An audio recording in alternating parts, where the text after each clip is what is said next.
Hello, I'm in Panama City, Florida, and I'm an American just like you. I'm angry with what's happening with our government, and I think we need to look to a solution.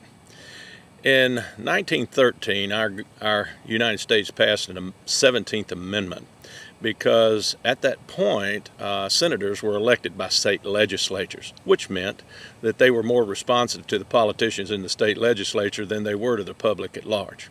Today, we have a similar situation with those in the House of Representatives. They are elected by gerrymandered districts that have been drawn by the state legislature to their advantage. In Republican states, they're drawn to make sure that a Republican will be elected. And in Democratic states, obviously the reverse is true. The lines of these gerrymandered districts are just as goony looking as if they were drawing Goonie birds. I think some Goonie birds drew them. But anyway, it works to the advantage of the politicians, make sure they get reelected and their political party stays in power. But it's much to the disadvantage of the ordinary citizen. In like manner, if you went into a voting booth and you were a Democrat in a Republican district, and when you pull the lever to vote for a Democrat, it only counted for half a vote, you'd see that in that space, you weren't really being given your due as an American citizen for a full vote. The same thing's happening in these gerrymandered districts. Those that are in the minority parties are not really given the strength that their vote should have. And the other problem is that not only does their vote never really elect anybody, when the people who are elected get up to the House of Representatives, they are only answerable to the people in one party. And they are locked in, not able to negotiate, and we see the result of that in a shutdown government. A shutdown government hurts every one of us economically. It hurts us in our pension funds. It hurts us in the economy and the way that people feel like they can buy and sell. A bad government is bad for the people who actually are governed by that government.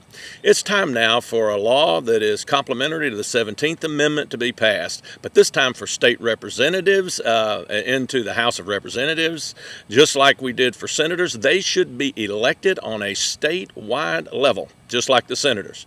They'd go to the House of Representatives instead of the Senate. There'd be more of them in each state, but they would be elected by the entire population of a state, and every voter would have one full vote instead of some jerry-rigged system that worked to the advantage of a political party. Our government needs to work for the advantage of the American people, and gerrymandering needs to go. It's bad for the American citizen and for the American nation, and it's locking us up and shutting down our government, and it's time for us to shut that mess down. We need to have a new amendment. If you're for this, support the passage of a constitutional amendment to end gerrymandering and enforce that the people that are in elections for the House of Representatives do their campaigning on a statewide basis so that everyone in that state gets a full vote, and when they get to Washington, they will be responsive to that electorate and will be able to negotiate rather than being so hard locked into one party. If you believe this, make sure other people see this video and call their representatives and senators and write them and do everything that they possibly can to end gerrymandering. It's about to end this nation's effectiveness in the world.